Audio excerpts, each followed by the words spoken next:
Buenos días a todos y bienvenidos a esta segunda jornada del curso de verano Resolución de conflictos, paz, género y desarrollo.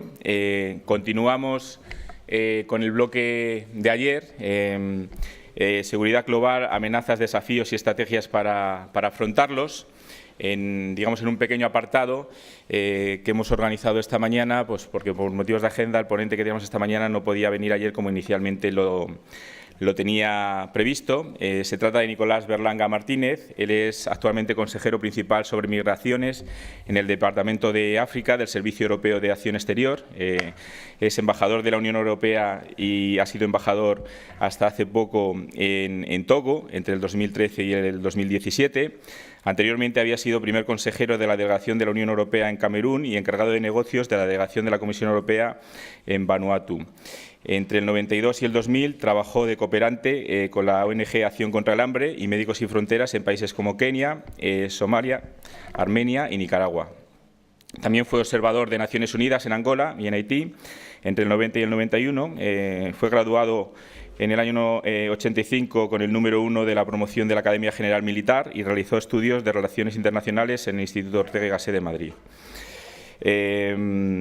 Además, desde el 2002, él es funcionario de Relaciones Exteriores de la Unión Europea y es miembro, y bueno, es la razón también por la que yo le conozco, tienen una fundación, miembro fundador de la Fundación Huerta de San Antonio, que se encarga de la rehabilitación y uso como centro cultural de la Iglesia de San Lorenzo, en Úbeda, que es un espacio monumental del siglo XIII, y con el que pues ya hemos estado hablando de vías de colaboración porque realizan una actividad también muy rica, muy parecida a la que realizamos aquí en la Fundación Juste.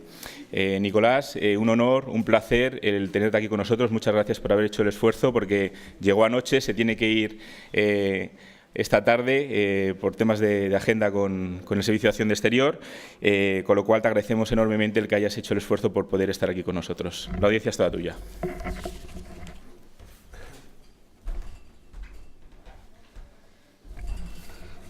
Bueno, buenos días a todo el mundo y muchas gracias, Miguel, por la presentación. Muchas gracias a la Fundación Juste por invitarme. Un placer estar con ustedes. Esta columna nos molesta, ¿no? Porque pierdo de vista a algunos de vosotros, ¿no? Y sobre todo un honor también estar rodeado de algunas personas que uno admira y que ha seguido con fruición y que sigue con fruición. Luego, vamos a ver si soy capaz de estar a la altura de lo que se pide. Tengo que confesarles que estoy un poco desorientado, porque lógicamente yo estaba encantado de participar en este curso. Creo que dentro de los objetivos, de los temas a tratar, lo que yo voy a hablar entra mucho más sobre el primer punto, que habla de estrategias para hacer frente a la amenaza de seguridad global. Creo que mis reflexiones van a ir por ahí. Pero claro, yo veo mucha diversidad en los estudiantes, no solo en los intereses geográficos quizás de algunos de ustedes, sino también pues quizás en su estudio y sus intereses profesionales. Entonces, no sé muy bien si voy a saber ubicar mis ideas en ese entorno. En cualquier caso, bueno, voy a intentarlo. Y lo que sí me gustaría, y tengo ahí un reloj muy interesante que me marca un poco el tiempo para dejar, y voy a intentar incluso avanzar lo más posible para que haya momentos para el intercambio. Y así, en ese caso, al poder hacer un debate o un diálogo, pues seguramente podré responder mejor a lo que ustedes esperan de mi presentación. Tengo que decirles que yo no soy no soy un académico, no soy un universitario.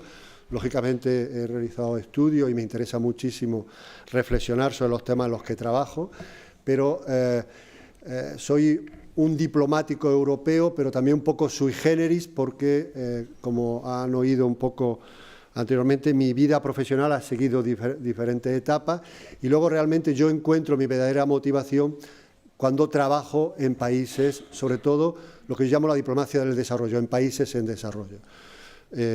O sea que mi experiencia, van a ver, va a ser muy práctica y lo que yo le voy a intentar transmitir está basado, ya le digo, en mis propias reflexiones y en mi propia experiencia. Dicho esto, yo no represento hoy al Servicio Europeo de Acción Exterior.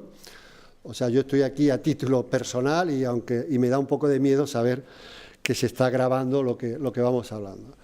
Permítame, sobre todo para los no europeos, pero también para los ciudadanos europeos, emplear un minuto en explicarles qué es el Servicio Europeo de Acción Exterior.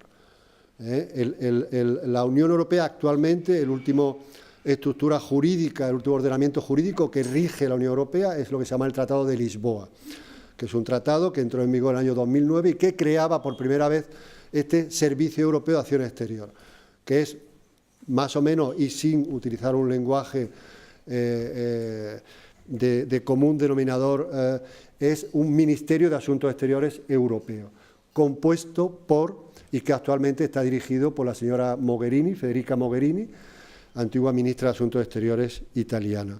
El Servicio Europeo de Acción Exterior es una institución aparte de los diferentes entramados institucionales de la Unión Europea, compuesto por funcionarios europeos, por diplomáticos europeos y por diplomáticos de los Estados miembros. Y a partir de ahí se consolida una especie de interés global por los asuntos del mundo, en el que, siempre siguiendo un poco las pautas europeas, que ya saben que son pautas en las que todavía, sobre todo en temas de política exterior, los Estados miembros son los que marcan las grandes líneas de actuación. O sea, yo formo parte de ese Servicio Europeo de Acción Exterior y más concretamente en el Departamento de África, que es realmente mi especialidad o lo que yo puedo conocer más. Bueno, dicho esto, entremos más en materia. Van a ver que yo voy a estructurar en dos grandes bloques y lo que quisiera simplemente que retuvieran de hoy, aparte de las pocas anécdotas que puedan ver o algunas ideas que le puedan llamar más la atención, es dos o tres ideas principales que son un poco las que están recogidas en el título de mi ponencia, ¿no?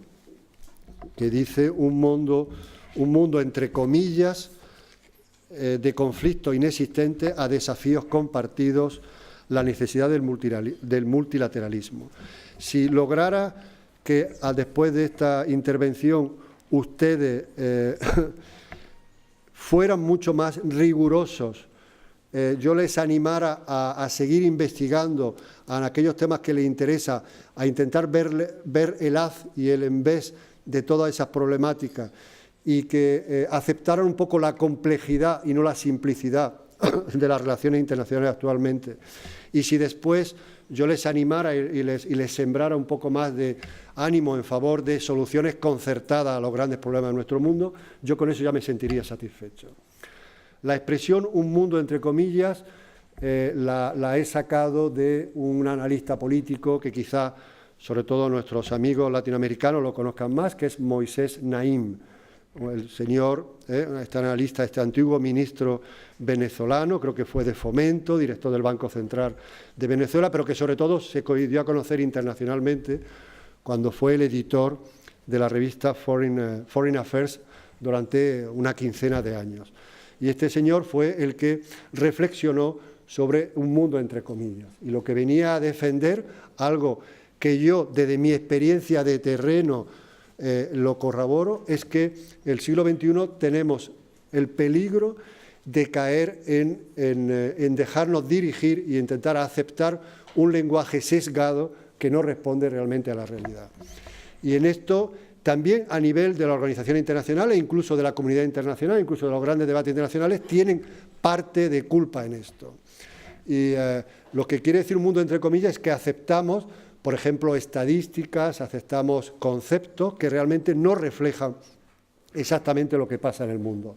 Él habla, por ejemplo, de los objetivos del milenio, estos objetivos que saben ustedes que con mucha pompa fueron aprobados en la década de los 90 para cubrir del año 2000 o 2015 y que realmente han significado un cambio muy positivo en la toma de conciencia a nivel mundial sobre los temas de desarrollo, sobre los servicios sociales y tal, pero también tiene su aspecto negativo, y el aspecto negativo es que se ha puesto mucho hincapié en el lado cuantitativo y no en el lado cualitativo. Y así, por ejemplo, hoy en día, cuando se ven las grandes estadísticas sobre escolarización en países en desarrollo, y se ve que efectivamente hay países que han aumentado muchísimo su nivel de escolarización, que ahora hay más niños que van al colegio, a la enseñanza primaria o la enseñanza secundaria.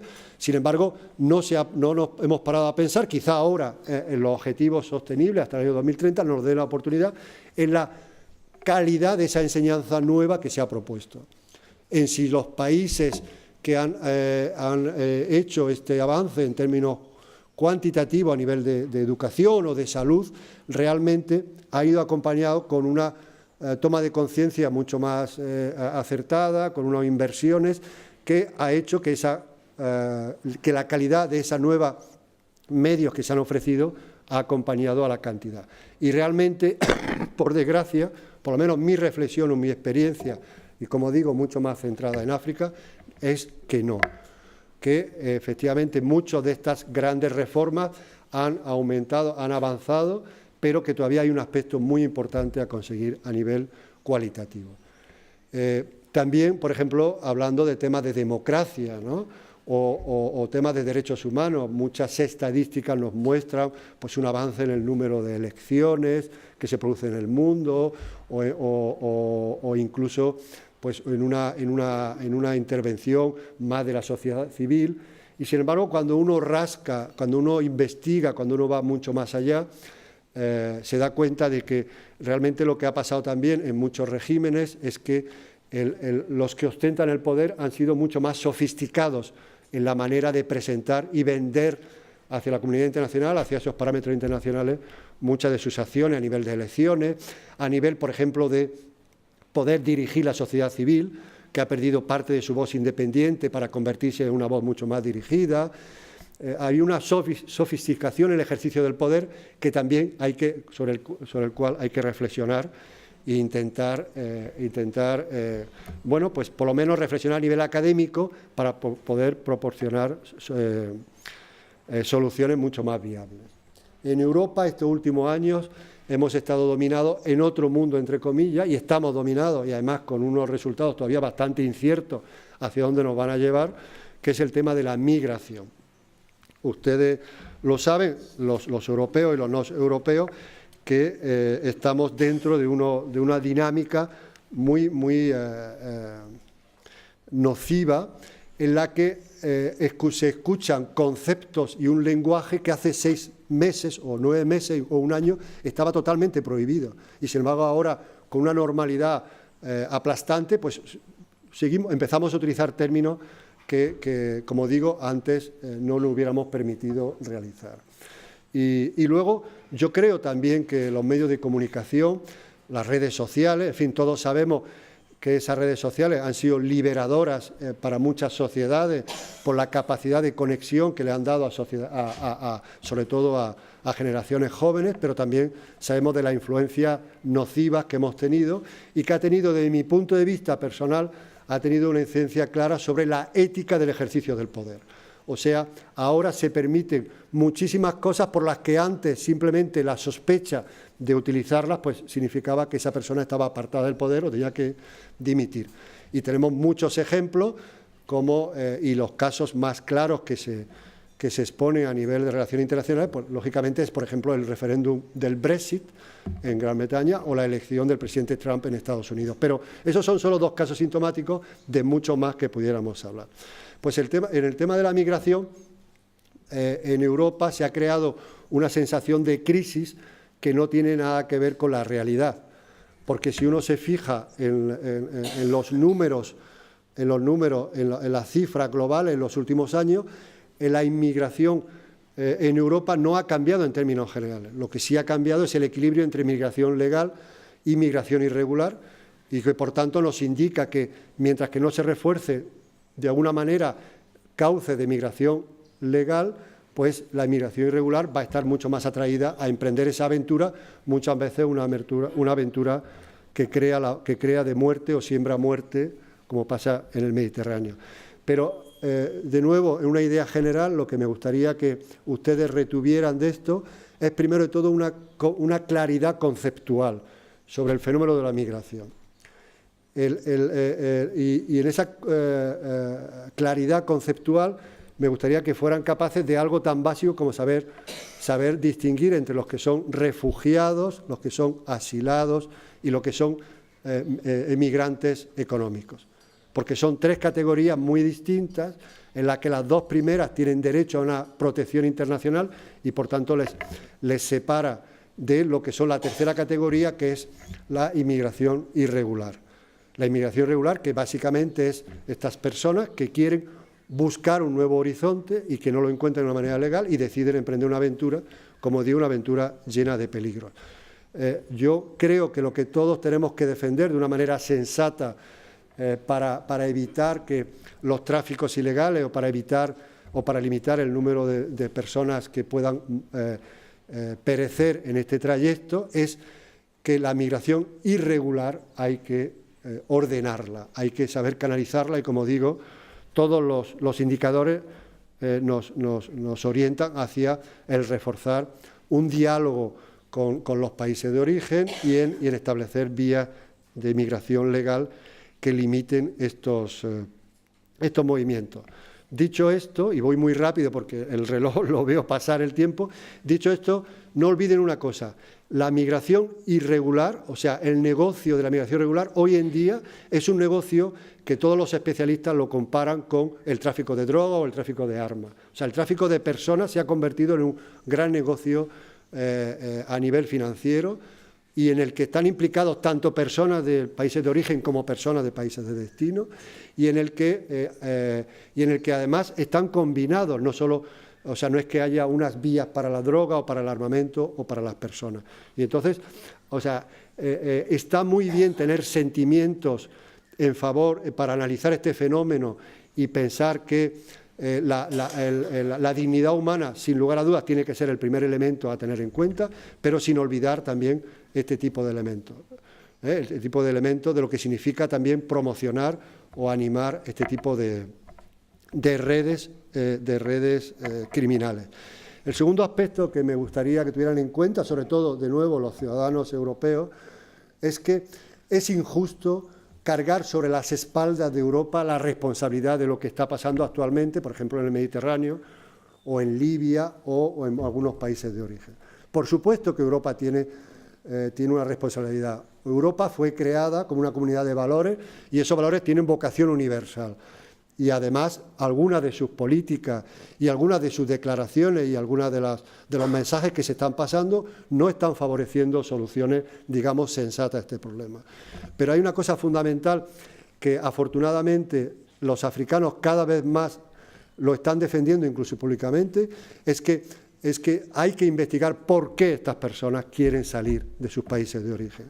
¿Qué está ocurriendo en ese continente tan joven, en ese continente que se está urbanizando a pasos agigantados y que además sus élites son personas muy mayores y en las que el interés general no está prevaleciendo sobre el interés particular? Y entonces esa compartición de responsabilidades es un elemento interesante también a tener en cuenta. Fíjense, para nuestros amigos latinoamericanos, ¿no?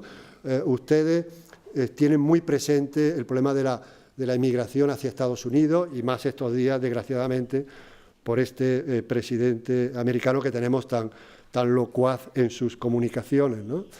Y por la tragedia de lo que está pasando. Pero quisiera que vieran un poco que hay dos tipos de diferencias, ¿no? La primera es que África es un continente muy joven, mucho más joven que lo ha sido nunca América Latina, por ejemplo. Lo segundo es que el proceso, los que están intentando y regularmente venir a Europa, sobre todo son capas urbanas de gente más o menos formada y con puestos de trabajo, no son los más pobres o los más desposeídos los que intentan emigrar hacia Europa, sino son realmente esas personas jóvenes, normalmente con algún tipo de trabajo, mayoritariamente hombres, alrededor entre un 70 y un 70 hombres, 30% mujeres, que intentan realmente porque se sienten, hay un sentimiento no solo de búsqueda económica, sino también de desprotección o de capacidad de ejercer una serie de derechos. O sea, hay una motivación, digamos, política también detrás de esto. Y por último, hay un aspecto fundamental también para ver esa crisis de pánico en la que aparece que algunas sociedades europeas han caído estos últimos años. Y es el tema de que, contrariamente a Estados Unidos, que ha sido un país de aluvión, de inmigración, un país en el que la ley del más fuerte, del emprendimiento, un país en el que no existe una seguridad social, una cobertura social importante. Ahí hay una gran diferencia, por ejemplo, con Europa, en el que el gran logro europeo después de la Segunda Guerra Mundial ha sido crear este sistema de seguridad social en el que los ciudadanos, por el hecho de ser ciudadanos europeos, tienen acceso a una serie de privilegios y de derechos que no se tienen en otros sitios. Entonces, eso también constituye un factor de atracción importante. Lo digo un poco para que tengan en cuenta y para que logren hacer ese tipo de equilibrios con los diferentes modelos. Les voy a dar una cifra para ayudarles a comprender y a retener esta idea que estoy desarrollando. Es una cifra que es el 7-25-50. El 7%, entre el 6 y el 7% significa la población europea mundial. Europa representa alrededor entre el 6 y el 7% de la población mundial. El 25%, que a lo mejor es un 24 o un 23, es la riqueza, o sea, lo que significa Europa en capacidad económica dentro del Producto Interior Bruto mundial. Y un 50% es que Europa es, en todo el mundo, representa más de un 50% del gasto social que se hace en el mundo. O, por ejemplo, más del 50% de la ayuda al desarrollo que se hace en el mundo proviene de Europa. Ese 7, 25, 50 me parece que es unas cifras, son cifras interesantes realmente para poner en perspectiva esta complejidad de este mundo, entre comillas, del que yo le estoy hablando y del que estoy animando a que realmente en problemas como puede ser la migración, problemas complejos, vayan más allá, den un paso más adelante de las declaraciones para realmente intentar poner en perspectiva este tipo de fenómenos. Y además, la respuesta a este tipo de fenómenos, hoy en día, tanto en África para temas de salud, educación, gobernanza, o en Europa para temas de la migración, tiene que ser una respuesta pública. Es importante la labor que ejercen el mundo asociativo, las ONGs. Yo creo que es encomiable el trabajo que hacen en el Mediterráneo, esas ONGs que intentan recuperar personas que están a la deriva, inmigrantes ilegales, pero para mí eso no es lo más importante, porque eso, si ustedes investigan un poco más, van a darse cuenta que hay desde la Guardia de Fronteras italiana o la Misión Europea Sofía o en España la Guardia Civil y tal, ya se hace esas funciones. O sea, yo creo que lo fundamental de lo que hacen las ONG en este problema de la migración es su libertad de expresión y el recordarnos continuamente que lo más importante a la hora de evaluar, de analizar este tipo de fenómenos, de comprender este tipo de fenómenos, es que por encima de todo hay que preservar la dignidad humana. O sea, que por encima de todo no estamos hablando de cifras, no estamos hablando de incidencia exclusiva en términos económicos o de preservación de un modelo social europeo, estamos hablando de personas. Y entonces yo creo que eso es por donde viene la parte más importante y donde esperamos, o donde espero que las respuestas públicas pues estén a la altura de la necesidad, a la altura de lo que se pide. Y por eso, como ciudadanos, creo que tenemos que ser más activistas que nunca, y yo sé que aquí hay personas que están orientadas hacia la cooperación al desarrollo, muchos de mis colegas ponentes o que van a hacer presentaciones durante el curso provienen de ese mundo y yo creo que hacen una labor fundamental y tienen que continuar con ese activismo, con esa incidencia política en sus sociedades para ayudarnos a todos a cambiar esas políticas públicas. Entonces, esa es un poco esa primera parte que yo quería decirles, esas reflexiones que yo quería dejarles sobre ese mundo, entre comillas. Y entonces, ¿qué respuesta damos? ¿Qué respuesta damos ante este mundo imprevisible? Yo creo que esa es una de las características en las que estamos viviendo en estos años. O sea, nunca habíamos vivido en un mundo tan imprevisible, por lo menos en los últimos 40 o 50 años. Un mundo también complejo y que además los problemas claramente son problemas globales. El significado de soberanías, de fronteras, de límites se ha diluido, a pesar de que, por ejemplo, ya vemos cómo hay esos momentos de gran exaltación patriótica a través de fenómenos como el Mundial del Fútbol, ya lo vemos como... Pero lo interesante es que, fíjense, que al menos tenemos que reconocer que eso se hace de una manera ordenada, pero realmente luego los ciudadanos, más allá de esos grandes momentos de exaltación, Realmente yo creo que, y ustedes como generación joven son una esperanza de eso, cada vez creo que hay una conciencia, tenemos que saber crear una conciencia que traspase esa frontera, esos límites, que haga emerger tanto en Europa como en África, como en América Latina, como en Asia, esa idea de ciudadanía en la que al final una identidad se basa realmente en la construcción de un proyecto en común y no en unos orígenes o en tu nacimiento, ¿no? El presidente Macron, que hizo con mucho pompa el otro día un discurso en el Palacio de Versalles ante las dos cámaras, las dos asambleas legislativas francesas unidas, utilizó un término que me pareció muy interesante, que hablaba de inégalité de destin, esas desigualdades de destino. O sea, decía cómo tenemos que construir sociedades en las que por una persona, por su nacimiento, no ya se vea impedido a seguir, a poder alcanzar objetivos como otra persona que quizá nazca en un entorno distinto. Y es una idea muy interesante que los que tenemos cierta edad y hemos nacido en España lo conocemos muy bien, porque hemos visto el factor transformador que ha significado la educación, el acceso al mundo universitario para todas las clases sociales, la emergencia de la clase media, etcétera, etcétera. Y entonces tenemos que creer en esos fenómenos, desde mi punto de vista, tenemos que creerlo no solo a nivel nacional, sino también a nivel mucho más general y a nivel mundial, y saber crear esos vínculos, como digo, que traspasen esas fronteras. Y todo eso nos lleva a un mundo en el que, contrariamente a lo que ahora está prevaleciendo en muchas veces en el discurso internacional, Estados Unidos, con la administración actual, pero siendo un caso muy distinto, Rusia, China, etcétera, etcétera, seamos capaces todavía de defender un mundo de coordinación y no de competición. Y que sepamos, por ejemplo, en temas realmente esenciales, como es el cambio climático, como es el tema del respeto de los derechos humanos, sepamos defender el tema de la migración, sepamos defender respuestas globales, respuestas concertadas. Y esto nos lleva al multilateralismo, a esta representación que hasta ahora se reflejaba casi todo en Naciones Unidas y que tenemos que seguir entre todos dándole el valor que tiene, porque realmente es la única solución que tenemos para construir un mundo mejor, unas sociedades mejores en los que efectivamente evitemos las tragedias o algunas de las tragedias que estamos viviendo actualmente.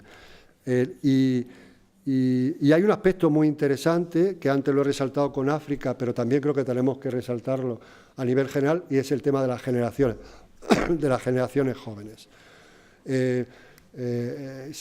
Más allá del fenómeno demográfico, yo creo que cuando hablamos de África o cuando reflexionamos sobre África, realmente tenemos que ver ese potencial humano que existe dentro de ese continente. Es impresionante. Yo recuerdo estando en Togo, y Togo además es una franja de tierra que va de sur a norte hacia el Sahel, y por tanto hay una carretera nacional nada más que la atraviesa.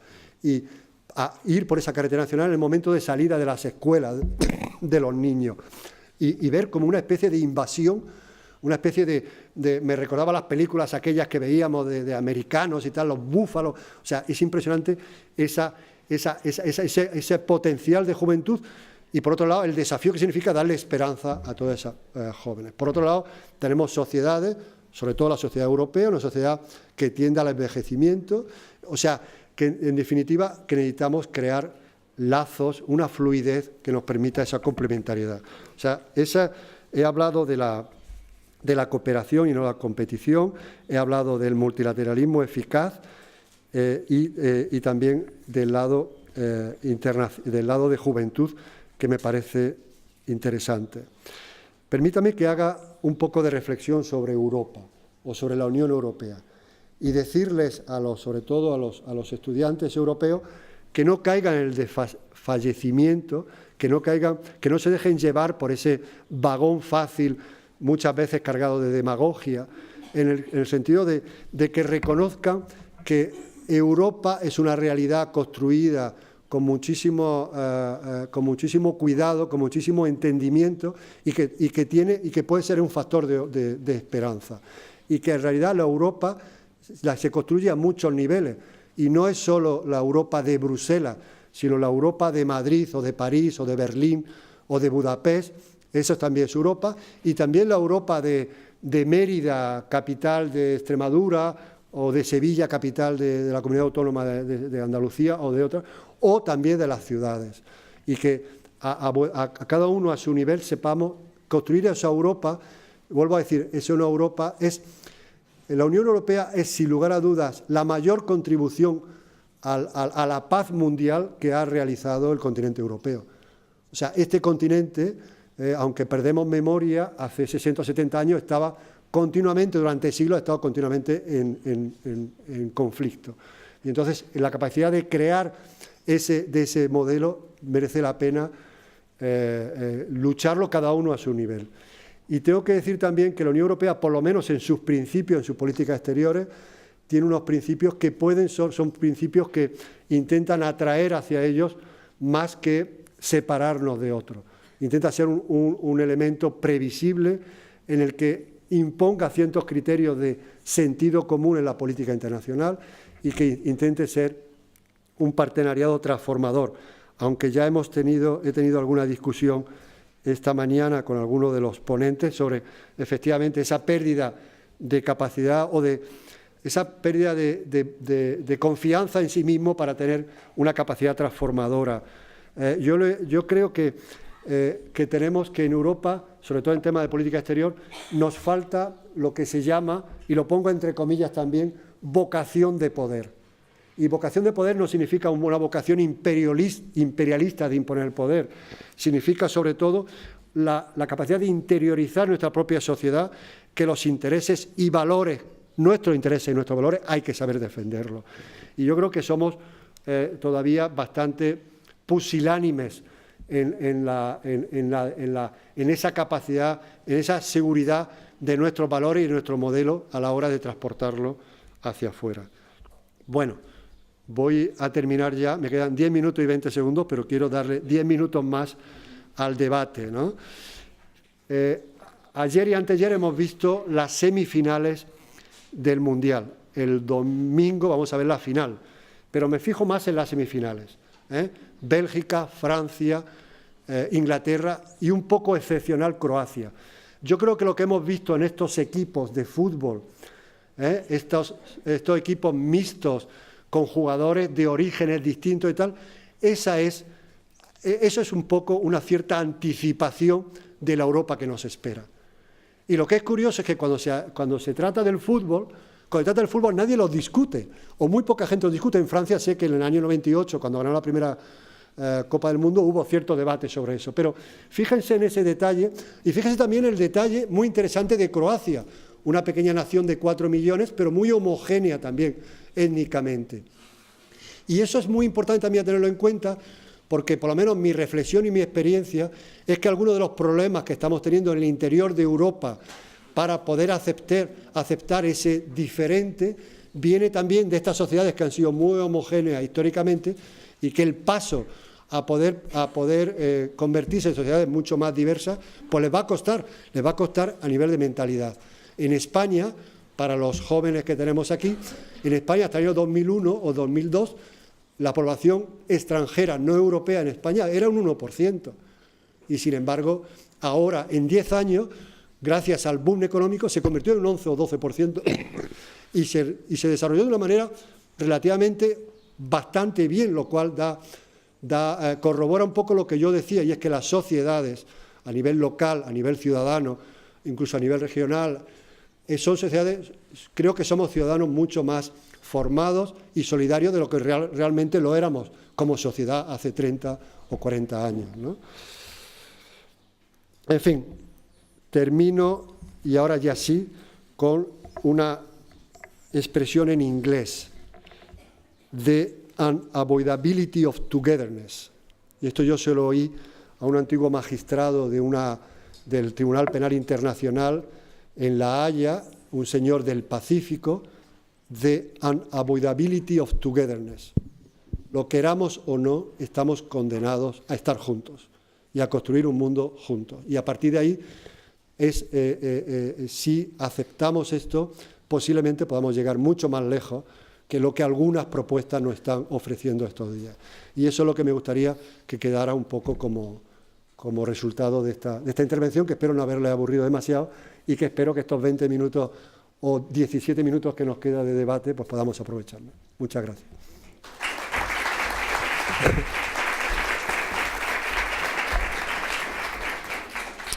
Pues muchísimas gracias, Nicolás. Sin duda has tocado temas sensibles, un tema del que todavía no hemos hablado, creo, demasiado en este foro, en este curso, y que, bueno, ayer se pasó por encima en alguna de las intervenciones sobre el papel de la Unión Europea, ¿no?, en todos estos retos globales, en todo este desafío sobre la paz. Y aunque yo sé que has dicho que no estás aquí representando al Servicio de Acción Exterior, pero tienes tu opinión personal y tienes tu experiencia, ¿no?, y tu bagaje detrás. Y a mí me surge una duda. Bueno, aquí estamos hablando en este curso también de objetivos de desarrollo sostenible. Ayer le hice una pregunta parecida a uno de los ponentes. Esta mañana me he levantado con una noticia bastante preocupante en la que, bueno, tras la reunión de la OTAN, las declaraciones de Trump parece que fuerzan a los aliados a duplicar el gasto militar. Tú inicialmente en tu ponencia has defendido esos inicios y esos valores de la Unión Europea como proyecto de paz basado en unos valores más centrados en la unión, en el diálogo, que en la fuerza militar. Y entonces me surgen dos preguntas, ¿no? Una que te la repito ayer, que se lo hice ayer uno de los ponentes, ¿no? ¿Cómo vemos dentro de la acción exterior de la Unión Europea esa compatibilidad entre lo que es la defensa de la Unión Europea, que por cierto es una política que va tomando cada vez más fuerza en las propias declaraciones y, digamos, prioridades del presidente de la Comisión Europea? Ha dejado bien manifiesto que el poder blando de la Unión Europea tendría que estar de alguna manera respaldado por un ejército y una defensa europea fuerte. ¿Cómo compatibilizamos eso con esos objetivos de desarrollo sostenible que precisamente pretenden todo lo contrario, ¿no? Intentar que la fuerza militar, al menos que se entienda de otra manera, ¿no?, porque yo creo necesaria la fuerza militar, pero siempre que se entienda como un apoyo a muchas otras acciones más que en plan de guerra, de apoyo logístico o de apoyo a la hora de resolver catástrofes. ¿Cómo vemos esa compatibilidad, por un lado? Y dentro de ese papel en el mundo y esa famosa frase que algún presidente decía, si tengo que llamar a Europa, ¿a dónde llamo?, ¿no? Estamos hablando de esta reunión que tuvo lugar ayer. Fue Kissinger. Kissinger. Estamos hablando de una reunión que tuvo lugar ayer en la cual se está llamando la atención de manera individual de nuevo a cada país europeo, y tú debes hacer esto, tú debes hacer lo otro. Trump se dirige a los países de manera individual y parece que la Unión Europea de nuevo sigue sin tener esa voz común, esa fuerza que debía caracterizarle. Son dos preguntas diferentes, pero en cierto modo relacionadas. Bueno, muy bien. Yo creo que justamente una de las cosas que yo he intentado decir al principio es que uno no puede dejarse llevar por la ola de las declaraciones. Y tenemos actualmente la administración americana está dirigida por una persona que es compulsivo en sus declaraciones, ¿no? Hace un par de semanas tuve la ocasión de participar en un debate con un profesor de una universidad americana, pero que además es un periodista que ha ejercido mucho tiempo en Francia y en África, y decía que justamente el no responder de la misma manera a estas grandes declaraciones del presidente Trump era la mejor manera de, al menos, contribuir a que no sea reelegido la próxima vez. Quiero decirte que Trump ayer hizo varias declaraciones, hizo esto del 4%, hizo lo de Alemania y su dependencia energética. Yo creo que la manera de reaccionar de los líderes europeos y del secretario general de la OTAN es la mejor manera. O sea, entrar en debate con un personaje de esta naturaleza es lo peor que se puede hacer realmente para seguirle el juego, ¿no? Tú me hablas de cómo compatibilizar los objetivos sostenibles, el tema de defensa. Bueno, primero de todo hay que pensar en una cosa, y es que la política exterior europea cada vez más se asemeja a una política exterior nacional. O sea, nosotros en Europa siempre hemos hablado de los valores europeos y que nuestras acciones en el exterior estaban basadas en valores y tal, y cada vez más hay un movimiento hacia un reequilibrio entre valores e intereses. ¿Esto es bueno o malo? Yo creo que es necesario. O sea, personalmente, pienso que no podemos caer en el buenismo o de pensar que hoy en día, frente a este mundo complejo en el que estamos viviendo, vale solo con llegar y con nuestra ayuda al desarrollo, con nuestro diálogo a favor, con nuestro trabajo con la sociedad civil. Hay que ir un poco más allá. Y yo creo que los movimientos que está haciendo a nivel europeo, tanto los Estados miembros como a nivel de la Unión Europea, el refuerzo de la seguridad o la defensa, van en ese camino. O sea, si te fijas, y es compatible con los objetivos sostenibles.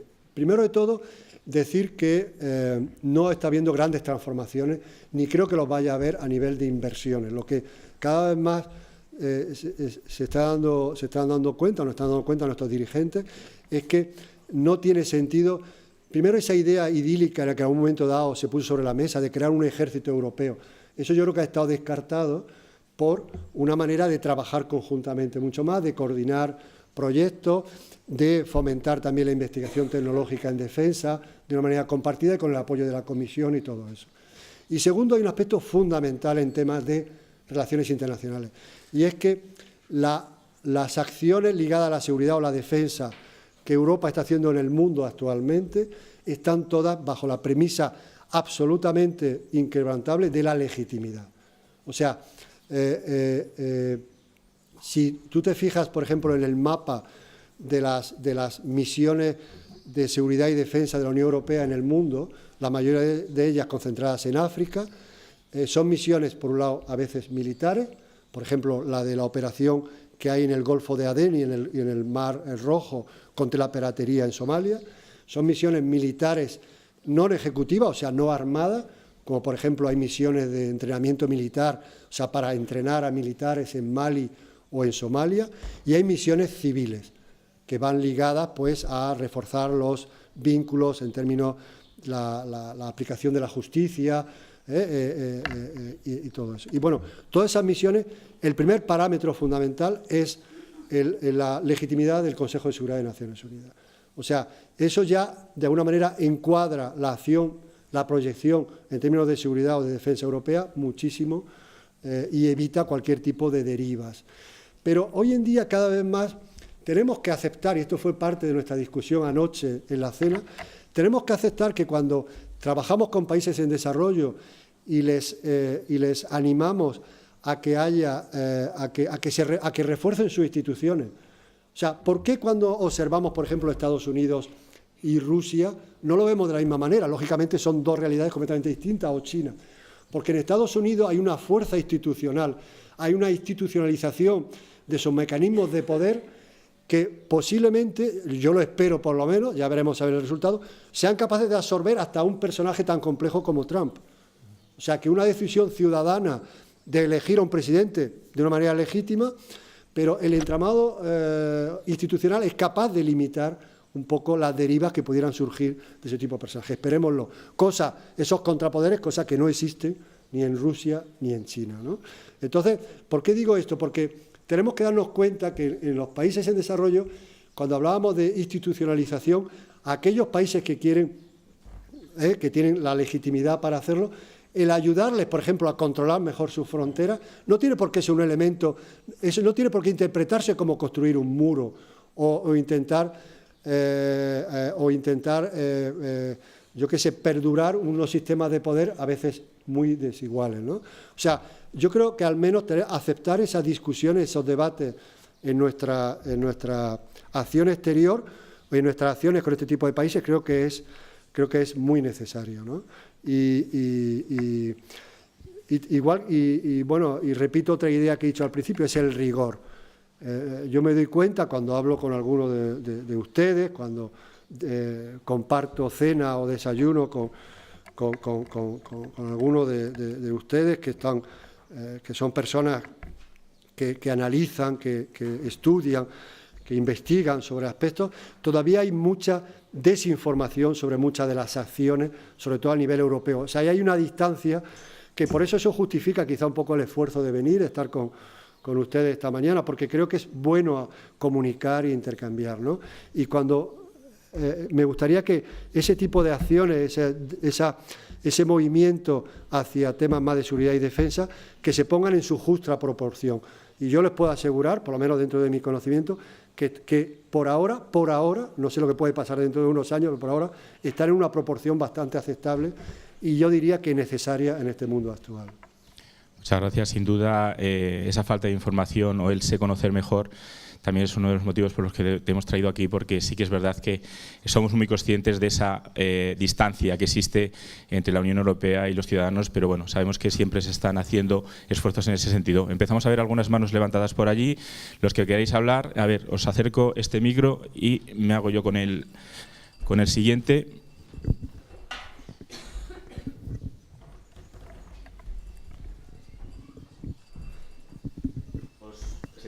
Sí, mi nombre es Junior Loba, soy de Haití y estudiante de Universidad de Salamanca. ¿De dónde en Haití? De Haití.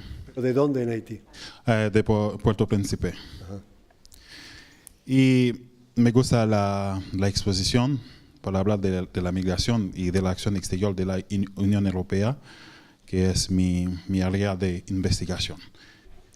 Y quiero hacer una pregunta sobre la causa real de la migración africana y, por decir, de los árabes hacia los países europeos. Si hacemos un análisis de la colonización y lo que es hoy del neocolonialismo, si analizamos los países africanos que tenemos de la colonización de los grandes potencias de Europea hacia los países africanos, se va a hacer que la explotación de los países africanos con los grandes países europeos se va a hacer que puede tuvo la primera causa de la migración por la explotación y tanto de la mano obra de los africanos, tanto hacia América y tanto hacia Europea. Y también el sistema que tenemos hoy con el neocolonialismo que se explota por los países tanto europeos y tanto norteamericanos, con esos países pobres que el sistema de neocolonialismo.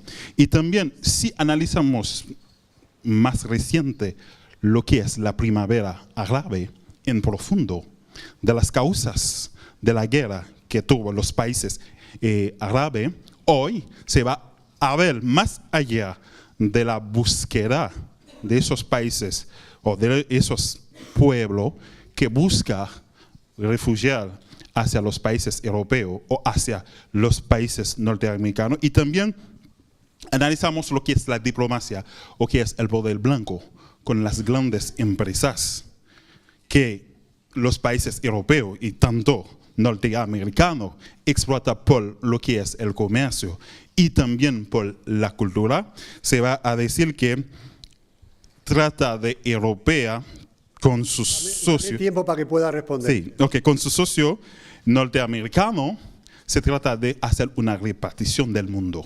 Es decir, el mundo, entre comillas, se divide entre Occidente y Oriente. Interesante. Me parece que no te va a gustar mi respuesta, pero es muy interesante la pregunta. Sí. Y luego podremos seguir luego debatiendo si quieres. Vale. Hay una segunda, ¿no? Sí. Sí, lo hacéis corto, por favor, para que dé tiempo a responder. El de Rugby Jaén, hombre, que debe ser paisano, este es paisano. Buenas, soy Álvaro. Vengo de la Universidad de Jaén y antes has hablado de que la ciudadanía como que necesita más activismo. Y yo no creo que sea la ciudadanía, sino los gobiernos. Porque al menos... ¿Quién elige a los gobiernos? La ciudadanía. Pero ¿quién tiene la responsabilidad? Ya, pero si estamos en una sociedad abierta, tenemos posibilidad de cambiar esos gobiernos. Y entonces todo tiene que partir de ese concepto de ciudadano. Claro, pero es que desde la ciudadanía ya existen las ONGs, y además en España nació el movimiento 0,7. Pero bueno, esos son expresiones. Y la ONG también podríamos echar todo un seminario sobre ello, Sí. sobre la evolución de las ONG, tal, o sea que, de acuerdo, pero en el fondo, o sea, cuando yo hablaba de activismo, estamos hablando de eso, estamos hablando de que no podemos bajar los brazos porque hay unas respuestas públicas que no nos convencen. Si no nos convencen, vamos a intentar cambiarlas a través de nuestra capacidad de expresión. Pero claro, para mí entiendo que sí hay esa respuesta ciudadana. Lo que no hay es la respuesta de los estados, de las administraciones. Bueno, no vamos a repetirlo. Los estados y las administraciones lo forman y lo eligen los ciudadanos. A ver, por allá al fondo. Sí, hola, soy Juanma, vengo de la Universidad de Sevilla. Yo quería simplemente una pequeña contribución a la vez con lo que comentó el compañero de Haití acerca de lo que estoy viendo en el Congreso y en esta ponencia también, ¿no? Hacemos mucho énfasis en la política y en los valores, en los ideales europeos, y me preguntaba también, o sea, si no sería importante, además de todas estas ideas, también hablar sobre un poco la realidad económica y los modelos, no solamente a nivel externo, sino también interno en Europa, ¿no? Y preguntarnos quizás cuánto de idealismo hay en toda esta imagen de Europa que tenemos, y cuánto hay de un idealismo que quizás pueda surgir en parte de las buenas condiciones de vida de estos estados de bienestar, y cuánto puede haber quizás de, bueno, eso, que surge de un poco del privilegio y cómo se ve fuera, si no pegamos un poco de eso, de idealismo. Vale, voy a responder, porque me parece que el debate es interesante. Luego, si queréis, espero que tengamos tiempo para hacerlo. Pero vamos a ver, para nuestro amigo haitiano, yo quiero muchísimo a tu país. Estuve allí cuando la primera elección de Aristide, en diciembre del año 1990, y además, cuando habla de inmigración, creo que es un tema que tú puedes estudiar muy bien, porque conoces muy bien la labor de las diásporas haitianas en Estados Unidos, en Canadá o allí, ¿no? Vamos a ver, pero ya te digo, yo más me gusta centrarme en África porque es lo que realmente conozco. Es un error, para mi punto de vista, es un error cargar a los problemas actuales de África al colonialismo. El colonialismo, como la esclavitud, fue un elemento terrible en el que los europeos nunca seremos capaces de tenernos en cuenta lo que significó de desestructuración y de crear tragedias a nivel de los países. De acuerdo, pero los países africanos son independientes desde hace 65 años. Tu país, Haití, fue un ejemplo de independencia y de emancipación y lleva más de 2 siglos independiente. Cuando han pasado, la sociología de nuestro mundo actual hace que 10 años actuales significa casi un siglo de lo que era hace 30 o 40 años. Para mí, si tú me dices, ¿cuál es la causa? ¿Puedes resumirme en una palabra la causa principal de los problemas de las sociedades africanas hoy en día? Yo, si tengo que decirte una palabra, que eso es simplificar mucho el problema, es mala gobernanza. O sea, la responsabilidad de lo que pasa ahora mismo en África la tienen los dirigentes africanos. Para bien y para mal. Pero claro, esto es simplificar. Y sabemos, como tú muy bien has dicho, que hay unas realidades, también luego lo ha dicho el compañero, el tema, una realidad económica. Yo no te voy a esconder que el 50 o el 60%, según dice Transparency International y otros, de los problemas de corrupción en África o en países en desarrollo la tienen los multinacionales. No te lo escondo. Y no te escondo que detrás de las multinacionales normalmente hay países en desarrollo, algunos de ellos europeos, muchos de ellos europeos y de otras nacionalidades. Estamos totalmente de acuerdo de que hay una interacción, pero tú me has dicho si yo era capaz de resumir en una palabra, y yo te digo que si en una palabra yo digo que es mala gobernanza. Y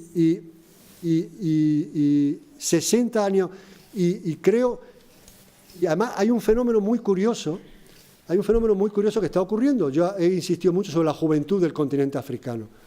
Y es que te encuentras con sociedades en las que el 50% de la población tiene menos de 15 años y, sin embargo, las élites que gobiernan tienen más de 70 o 80 años. Muchas veces en África, cuando tú hablas con dirigentes y tal, te hablan de los valores tradicionales africanos.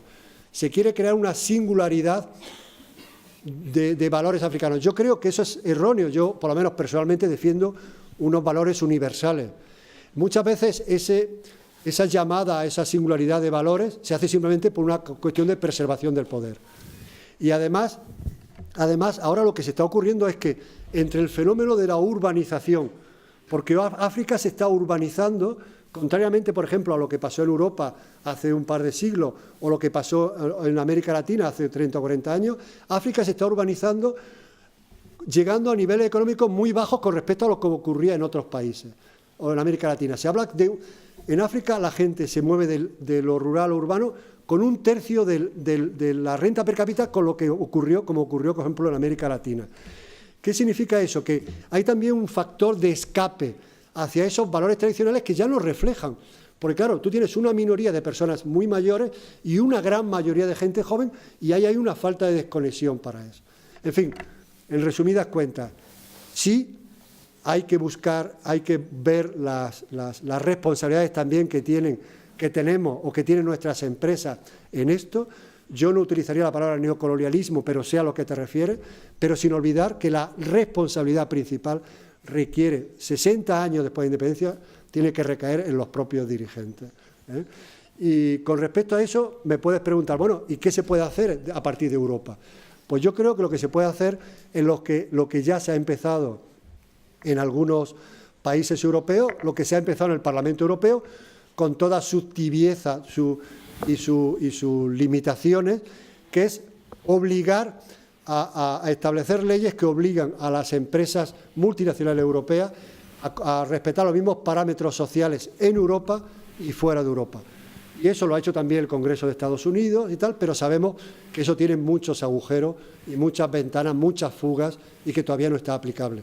Pero eso creo que es lo que podemos hacer y luchar a partir de Europa. Pero, de nuevo, no olvides esto, y tú vienes de una sociedad, piensa en tu propia sociedad, piensa en el devenir histórico de Haití en estos últimos, después de la época post-Duvalier, y cómo quizá los propios dirigentes haitianos han podido hacer mucho más para intentar darle un bienestar a su sociedad. Y echar balones fuera en el siglo XXI creo que es un gran error y lo único que hace es taparnos los ojos de la realidad. Sí, tenemos algunas preguntas más por aquí. ¿Te presentas, por favor? Hola, buenos días. Soy Andrea Patón, vengo de la Universidad Complutense de Madrid. Y bueno, yo quería preguntarte que en la actualidad vivimos una serie de crisis en Europa, como puede ser el Brexit, la crisis de los refugiados, la crisis... En Europa vivimos siempre en crisis. Claro, bueno, es nuestro estado natural. Sí, pero que me refiero que no es, o sea, ¿cómo debe afrontar Europa estos cambios? O sea, ¿no es un momento de revisión de los valores tradicionales de cooperación y paz? ¿O hay que volver a esos valores? Esa es mi pregunta. Muy bien. A ver, tenemos también por allá atrás. Espera, rápidamente te contesto para que no se me pase. Mira, es formidable de ver, y como representante del Servicio Europeo de Acción Exterior a veces lo hago, ir a unas reuniones del Consejo y tener a 28 Estados miembros alrededor y ver el esfuerzo, en la mayoría de los casos, que se hace por llegar a soluciones consensuadas. Eso es un elemento positivo. El problema es que lo que estamos viendo, como tú dices, últimamente, es que hay algunos elementos de esos 28 que cada vez más no muestran una disposición realmente a llegar a soluciones consensuadas. Pero en el momento en que perdamos esa capacidad de llegar, aunque sea a mínimos comunes denominadores y a esa concertación, aunque sea agotadora, aunque requiera mucho tiempo, una vez que perdamos eso, realmente posiblemente perdamos la guía, ¿no? y el proyecto europeo. Y allá al fondo, sí. ¿Te preguntas? Sí. Hola, gracias por su intervención. Mi nombre es Patricia, vengo de la Universidad de Salamanca y mi pregunta es en relación a las migraciones por causa de cambio climático. Y quería saber si la Unión Europea a este respecto está elaborando algún tipo de propuesta o se está debatiendo el tema. Es muy interesante la pregunta y la tenía aquí apuntado, pero bueno, con esta premura que uno ve con el reloj no me he sacado. Yo actualmente, y no lo digo yo, lo dicen académicos, actualmente no hay ninguna evidencia académica que realmente el cambio climático es un factor de migración, por lo menos migración entre África y Europa, no sé si entre América Latina y Estados Unidos. Actualmente no hay ninguna evidencia académica, pero no cabe duda que sí es un factor evidente a otros niveles más bajos, a nivel local, a nivel nacional o a nivel regional. Entonces hay que volver a expurgar, a investigar, a saber y realmente ser más preciso en esa incidencia, que no cabe duda que si no está ocurriendo ahora a los niveles que pensamos, va a ocurrir en el futuro.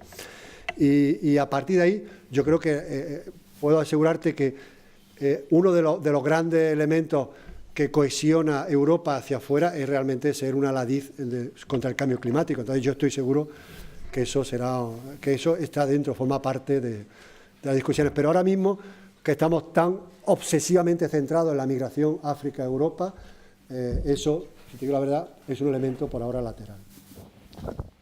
Sí, por aquí, adelante. Hola, soy Victoria de la Universidad de Extremadura y quería saber si hay alguna línea de actuación o proyecto contra la xenofobia y el racismo que está teniendo lugar después de la crisis de los refugiados y la crisis económica europea.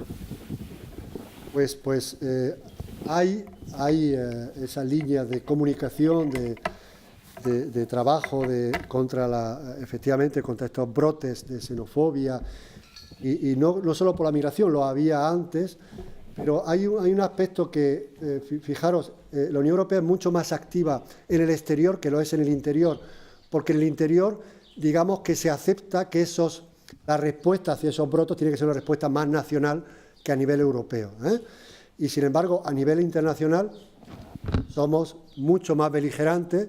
Yo te podría contar, si tuviéramos el tiempo, de una experiencia que tuve en Camerún con un tema de homosexualidad, por ejemplo, en Camerún, en el que la sola sospecha de que pueda ser homosexual es un motivo de cárcel, y en el cómo nos implicamos, incluso con riesgos allí, ¿no? Pero efectivamente a nivel europeo creo que deberíamos ser quizá más activos, pero vuelvo a decirte que no a nivel europeo, pero sí a nivel nacional y tal. Y yo creo que eso es lo que hace que no se vea tanto a nivel europeo, pero sí es, y es un elemento y es un factor primordial, ¿no? Y yo creo que también, si tenéis cierta memoria y si no, hablarlo con vuestros padres o con generaciones anteriores, o sea, el cambio tremendo, por ejemplo, en España, que ha habido con el tema de la homofobia, es impresionante. O sea, cuando yo tenía tu edad, o sea, el desprecio hacia el diferente que había en España, si ya me transporto un poco más adelante, cuando era niño, las expresiones, no solo del lenguaje, sino de las actuaciones con respecto a la sociedad que tenemos actualmente, en fin, es un factor quizá positivo de ver que, en cierta forma, hemos avanzado hacia bien, ¿no? El micro. Xenofobia y racismo. Vale, bueno, sí, me he centrado más en la respuesta de la homofobia, pero yo creo que se puede aplicar también a lo del racismo. Luego, en términos de igualdad de oportunidades, yo creo que lo hay. Ahora, que hay que ser mucho más beligerante, de luego, que es un problema que está ahí, sí. Pero vuelvo a decirte, no te olvides que Europa somos todos, desde las administraciones municipales, regionales, nacionales y Europa. Claro, yo a lo que me refiero es los grandes representantes europeos que a veces tienen un discurso racista y que está ganando muchos seguidores. ¿Qué se va a hacer con eso? Porque no podemos dejar a la deriva. Tiene que haber una línea de actuación. ¿Hasta dónde vamos a llegar para crearla? Pues sí, algunas declaraciones son muy preocupantes y efectivamente la capacidad de coacción, y lo discutíamos ayer, del derecho europeo a veces parece limitado para reaccionar contra este tipo de personas, que no te olvides, se amparan sobre todo en la legitimidad que les da el ser elegidos por sus propios ciudadanos, ¿no? Y entonces ahí hay un factor preocupante y además, más que preocupante, sin saber muy bien hacia dónde vamos. O sea, que lo comparto contigo y de luego estoy completamente de acuerdo que parte del activismo del que antes he defendido tenemos que ejercerlo también en ese sentido. Bien, gracias. Muy bien, sí, tenemos otra. Pero también me gustaría que no perdiéramos de vista, hay ejemplos muy buenos y que no nos perdiéramos de vista y que le demos más importancia a lo bueno que tenemos también y no solo centrarnos en lo malo, que es justamente lo que nos quieren llevar estos que defienden esta cultura del diferente, estas identidades basadas en el nacimiento o en el color de la piel y no en ese concepto de ciudadanía. Seamos capaces de defenderlo también, lo bueno y lo que se ha producido, ¿no? Sí, otra pregunta por aquí. Hola, Diego Eloy Constantino de México, estudio en la Universidad Autónoma de Madrid. 2 preguntas en concreto.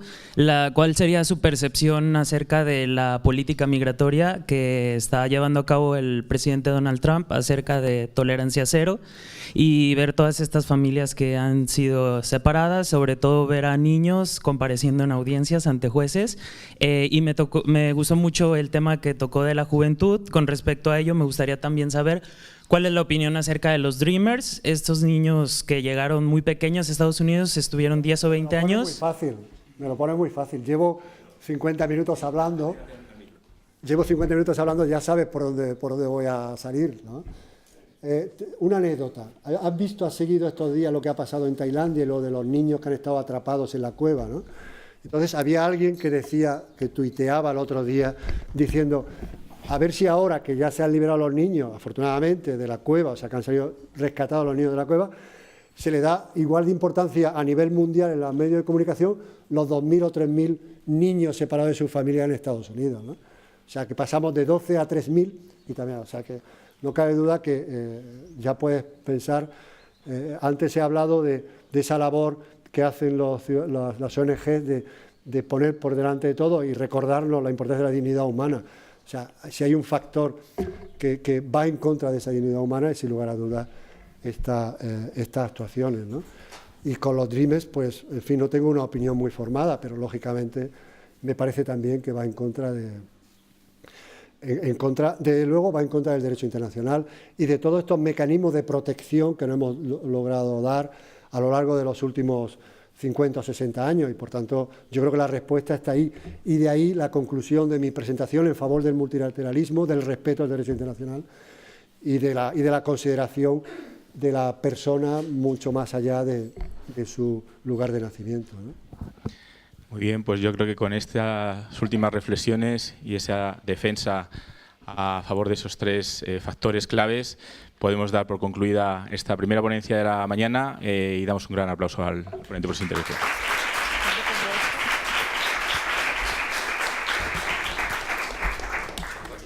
Bueno, ya está. Espero que haya estado a la altura de lo que se esperaba.